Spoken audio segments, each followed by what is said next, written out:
Hello, my dear students. In today's lecture, we are going to study about constructors in Java program. Many students think that constructor is a difficult topic, but believe me, it is the simplest topic to understand and to apply in Java programming. So let us start with the constructor. Now, the constructor is one of the member functions of the class. Like any other function, it is also one of the member functions of the class. Name of the constructor is same as that of a class name. This is the main feature of constructor, that the name of the constructor should be always same as that of a class name. But constructor has no return type and not even void.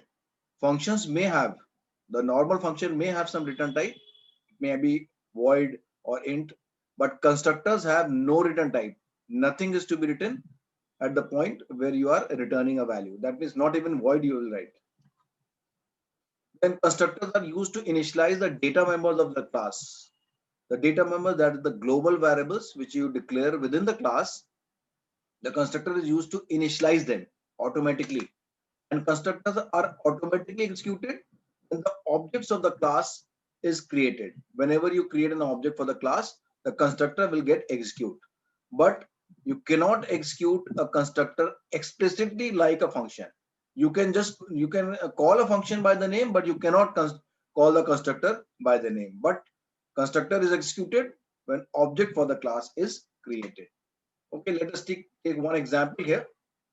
Here is one example of a class constructor. Now here in this case, there is no constructor at all.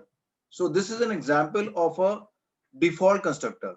Now, whenever the programmer is not providing a constructor of its own, then the Java compiler gives you the default constructor, because the program cannot run without a constructor. So the compiler will see that no constructor is given by the programmer. Okay, don't worry, I'm going to give you the constructor, that is the default constructor. And the use of the default constructor is to initialize the data members by their default values. Now here you can see that we are creating an object here in the main. We are creating an object for the class, and uh, class school, name of the object is obj, and after new we are using this constructor. This is a constructor, but no constructor is here, but the default constructor will be executed. So object is created, then we call the function display using this object, so that this display function is executed. And when this is executed, the output will be the default values of string, that is name, and marks, that is in double. So the output will be null, that is the default value of name, and the default value of marks, that is double, is 0.0. So this was an example of a default constructor where no constructor is provided by the programmer. Now in our next example, a constructor is provided by a programmer. Now this is a non-parameterized constructor. This is a non-parameterized constructor. You can see that no parameters are passed. So in a non-parameterized constructor which is provided by the programmer may initialize the data members by its own value. Like here we are just initializing the name by xyz and marks by 0.0.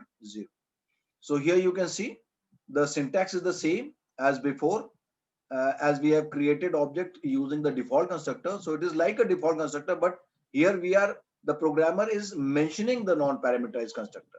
So we are creating the object, and again we are calling the function using the object.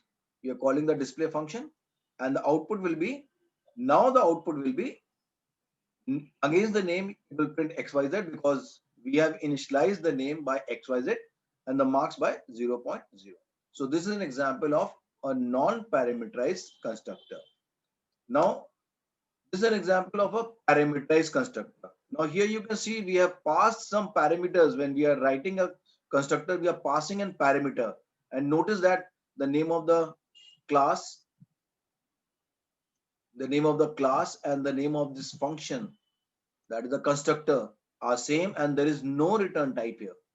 And this is a parameterized constructor. We are passing the parameters and the data members will get initialized by these passed parameters. So name is equal to nm. So name is initialized and mark mks is equal to m. So marks are initialized. Now notice how we are creating object for this constructor. Name of the class, school, object name, obj, new, and now this is a parameterized constructor because here you can see it is receiving two values. So we are going to pass the same type of values while we are creating object for this constructor or for this class.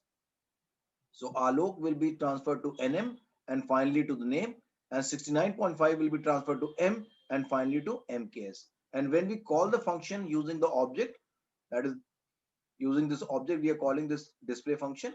So what is the output? The output will be Alok and the marks 69.5. So this was all about the constructors. You can see this is a default constructor example. This is a non-parameterized constructor example. And this is a parameterized constructor example. In our next video, we are going to solve a program on constructors. And we will try to solve one example for each type of constructor, that is default, non-parameterized and parameterized.